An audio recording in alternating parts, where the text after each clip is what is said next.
Hey guys, welcome back to another episode of Bad Movie Night. My name's Chris, and tonight I'm talking about a new movie called They Reach. It is directed and written by one Sylas Dall. So the movie's about a young girl in 1979 who comes across a old tape player that happens to be possessed by a demon, and she unwittingly releases this demon upon the town, and with her friends they kind of team up to try and stop this thing. Like I said, it takes place in 1979. So this is a low budget movie, but it's pretty ambitious in the fact that it's a period piece, and for the most part I think they pulled off the period well enough. 1979, lots of old cars, the technology seems all relevant, it has a decent look that kind of fits with the times. Everybody's dressed appropriately, and for the most part I think they did really well with that. The movie has, like I said, a decent look. There's some cool shots throughout. So this movie is definitely inspired by things like Stranger Things, and somewhat fair and somewhat unfair to compare because it does have the Goonies type kids banding together, riding their bikes, some of the visuals of Stranger Things. It's 1979 though, so it doesn't have any nostalgia for me.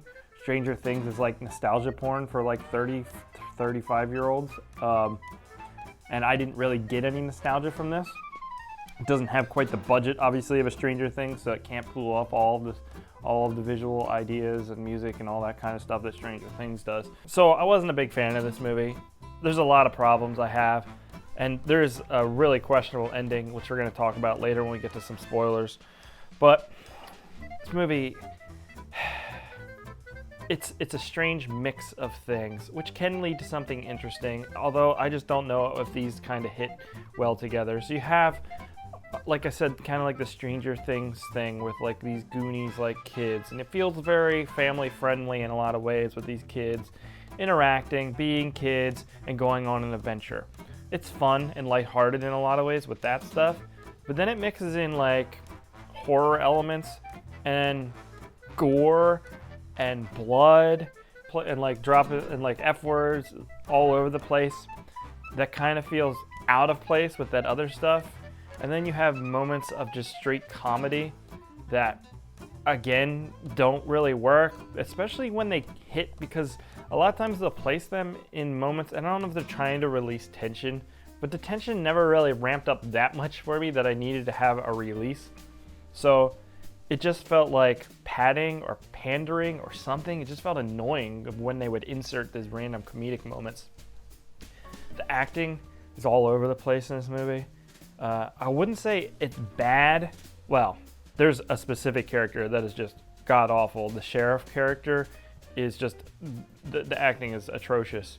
But the kids aren't that bad. They come off cringy a lot of times. But so to me, I'm just guessing here, but it feels like the way this movie worked is that they were very, very precious with their lines and didn't give the actors the freedoms to dictate these lines in ways that sounded more natural. So it feels wooden because they're saying things that just are hard to sound natural to them as a person or their character. I mean, I've done this before in some films. Like I filmed a scene once that was like, I did like 30 takes and it just never felt right because the lines didn't feel natural when you said them out loud. And so some of this stuff comes off really wooden. You have this actress, Eden Campbell, who plays this character, Cheddar, who's just supposed to be this, quirky girl. She's weird. And she gives it her all, but unfortunately, some of these lines, it's just cringy. And I don't think it's the actor's fault. I don't know, I could be wrong, but that's just how this whole thing kind of felt to me. The other major issue with this movie is some of the editing. I don't know, the movie feels like it's hobbled together in some ways, where some sequences feel very fleshed out and done, and then it'll cut to something, and it feels like we missed a scene, and then all the action sequences feel like they have no coverage because they're cutting all over the place, and it's like disorienting, and I'm not sure what happened. I had to rewind at one point and make sure I didn't miss something, and I didn't. It's just they cut to a guy getting hurt, and it was like, how did that even happen? They foreshadowed a bit, but there was no action. It just kind of happened. It was very jarring. Stuff like that happens all the time in this movie. Like I said, it feels hobbled together, like maybe they were rushing and sometimes they were able to fully get everything and all the coverage they needed in a sequence, and other times they didn't and they just had to make it work. But, especially during action sequences, it fast sequences like that, it becomes very disorienting for the viewer and confusing in a way that like leaves a bad impression. I mean, I talked about the tone, and balancing comedy and horror is a very, very hard thing to do. And this movie doesn't really balance it in a way. It more or less cuts to different, like this is a horror sequence, this is a comedy sequence. It doesn't feel like they're intermixed into one congruent thing. It just feels like we're cutting between sequences. So in the end, it's jarring again. Like, I'm gonna keep saying that word jarring because that's how this movie kind of is. It's just jarring for the viewer as we're watching it. There is some decent monster gore effects in this movie, and they use the monster to pretty good effect in the fact that they hit it most of the time. And when you saw it, the payoff was there. It just wasn't very much of one, but it looked good for what you saw. Some of the gore scenes, they're well done. Some makeup effects and stuff like that seems well done. There's some good visuals, some good camera work throughout, some cool shots that I enjoyed. I didn't like the music, like I said. It felt like they were trying to do like late 70s music, but it also felt like indie folk thing, and they would let these montages go on for a while. And you know, it could just be a personal preference because I didn't like the music at all, that I was dreading the sequences as they were going on and kind of rolling my eyes, because some of them feel too on the nose for like trying to pull at my heartstrings, where I can sense it as a viewer, and instead of like subtly like improving the scene by adding some dramatic element with the music, it's like the music is so on the nose, it's telling me how I'm supposed to feel, and as a viewer it comes off as like a little offensive to me, like so on the nose. It makes me feel like, it just makes it feel forced in a way that just usually doesn't work.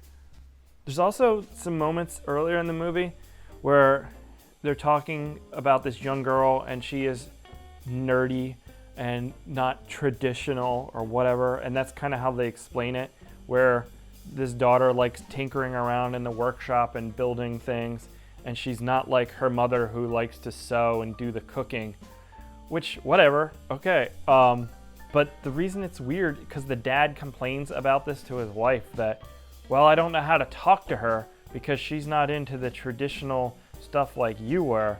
However, his whole thing is tinkering around in the garage, so if anything, he would be able to completely talk to her.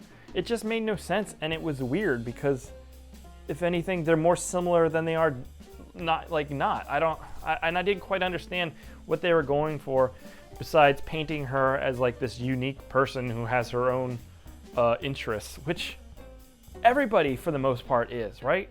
I mean, that's how you should kind of treat all your characters. I don't know. It didn't really come up in a way that had any meaning in the storyline, except for the fact that it kind of is used as the starting off point for why she picks up the stuff and the tape player at an antique shop, I guess.